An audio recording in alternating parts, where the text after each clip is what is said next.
ഇന്ന് തുറന്ന വിപണിയുടെ എല്ലാവിധ സൗകര്യങ്ങളും സാധ്യതകളും പ്രയോജനപ്പെടുത്തിക്കൊണ്ടാണ് നമ്മുടെ പുതിയ തലമുറ വളരുന്നത്.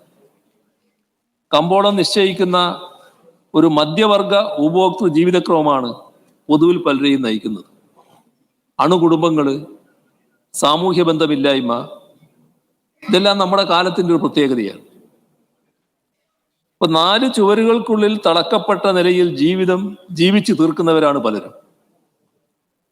കുഞ്ഞുങ്ങളുടെ കാര്യത്തിൽ വളരെ കുറ്റകരമായ സമീപനമാണ് നാം സ്വീകരിക്കുന്നത്. വേലികെട്ടി വളർത്തുന്ന ഒരു പ്രവണത ചില രക്ഷിതാക്കളെങ്കിലും കാണിച്ചുകൊണ്ടിരിക്കുക. ചിലതല്ല, പലതാണെന്ന് പറഞ്ഞാലും തെറ്റുന്നതിലുണ്ടാവില്ല എന്നാണ് തോന്നുന്നത്. അങ്ങനെ ഒരു മനോഭാവം വളർന്നു വരികയാണ്. അതോടൊപ്പം പ്രൊഫഷണൽ വിദ്യാഭ്യാസ സ്ഥാപനങ്ങളിലേക്കുള്ള കോച്ചിങ് വലിയ പണം മുടക്കി ചെറുപ്രായത്തിലേ തുടങ്ങുകയില്ലേ. അതിൻ്റെ ഭാഗമായി ആ ലക്ഷ്യത്തോടെയാണല്ലോ നഴ്സറി ക്ലാസ്സിലടക്കം കുട്ടിയെ ചേർക്കുന്നത്. കുട്ടിയുടെ കുട്ടിത്വം ഇല്ലാതായി പോവുകയാണെന്ന് അതല്ലേ സംഭവിക്കുന്നത്.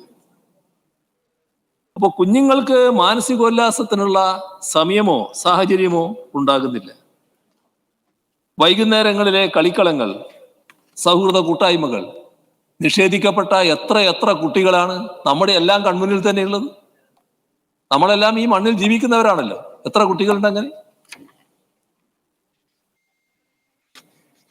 ഓൺലൈൻ ഗെയിം, അതിന്റെ പിന്നില് വലിയ ഹൃദയശൂന്യതയല്ലേ. വല്ലാത്തൊരു മാനസികാവസ്ഥയിലേക്ക് അവരെത്തിപ്പെടുന്നു. സാമൂഹ്യ ബന്ധങ്ങളുടെ ഊഷ്മളത തീർത്തും അന്യം നിന്നു പോകുന്നു. ഇതൊക്കെയാണ് നാം ആലോചിക്കേണ്ടത്. അരാഷ്ട്രീയത ഒരു പ്രശ്നം തന്നെയാണ്. അത് ഒരു ഗൗരവമായി നമ്മൾ പരിശോധിക്കേണ്ട ഒരു ഇനമാണ്. കാരണം വിദ്യാർത്ഥികൾ പലതരത്തിലാണല്ലോ, പല സ്ഥാപനങ്ങളിലാണല്ലോ പ്രവർത്തിക്കുന്നത്.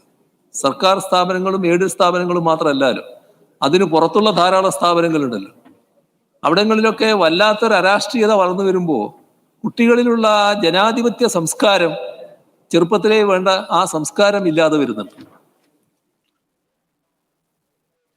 നമ്മുടെ സീനിയർ ജൂനിയർ തർക്കങ്ങൾ, വിഭാഗീയത, ഗ്യാങ് സംഘർഷങ്ങൾ, മയക്കുമരുന്ന് കൈമാറ്റങ്ങൾ, പ്രാദേശിക വികാരത്തിലൂന്നിയ സംഘടനകൾ, ഇതൊക്കെ ഏറിയ കൂറും പൊക്കുന്നത് അരാഷ്ട്രീയ ക്യാമ്പസുകളിലാണ്. അതാണ് നാം ശ്രദ്ധിക്കേണ്ട കാര്യം.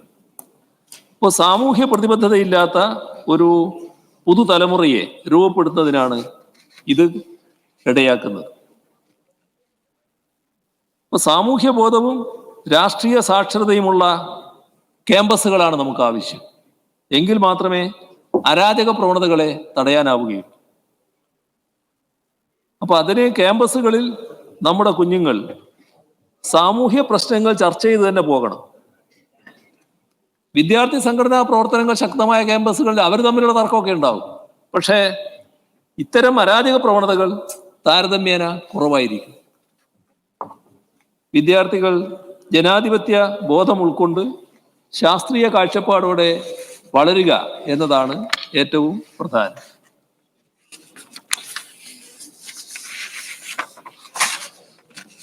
ഇപ്പൊ നമ്മുടെ സമൂഹം നേരിട്ടുകൊണ്ടിരിക്കുന്ന ഗുരുതരമായ ഒരു പ്രശ്നമാണ് നാം ഇവിടെ ചർച്ച ചെയ്തത്.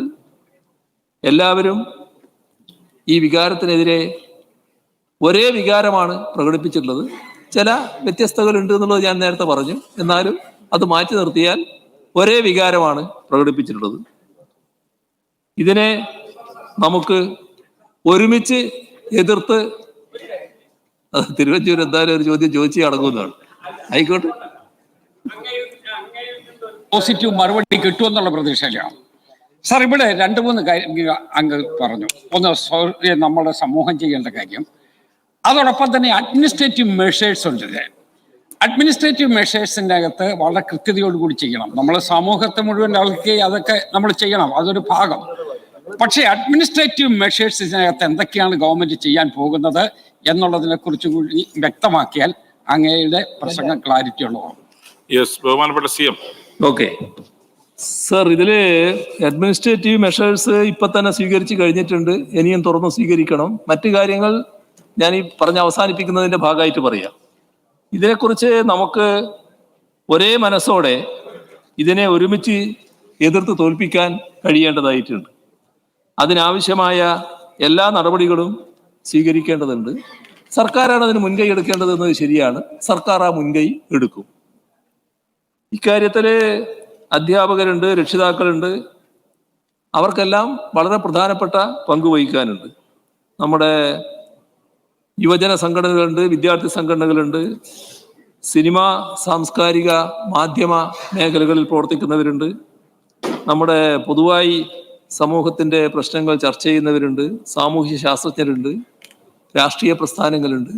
എല്ലാവരെയും കൂടി ചേർത്തുകൊണ്ടുള്ള ഒരു വിശാലമായ ആലോചനാ യോഗം നടക്കണം. അതിൻ്റെ ഭാഗമായി കാര്യങ്ങൾ നമുക്ക് എങ്ങനെ മുന്നോട്ട് നീങ്ങണം എന്ന് തീരുമാനിക്കണം.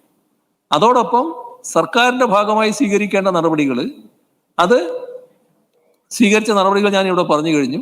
അത് ഫലപ്രദമായി സ്വീകരിച്ച് പോവുകയും ചെയ്യും. അപ്പോൾ നമുക്ക് ഒന്നായി നിന്നുകൊണ്ട് ഇതിനെ നേരിടാം എന്നതാണ് പറയാൻ. ഓർഡർ. ശ്രീ രമേശ് ചെന്നിത്തല അങ്ങയുടെ ഉപക്ഷേപം പ്രസ് ചെയ്യുന്നുണ്ടോ? യെസ്. ഉപക്ഷേപം സഭയുടെ അനുമതിയോടെ പിൻവലിച്ചിരിക്കുന്നു.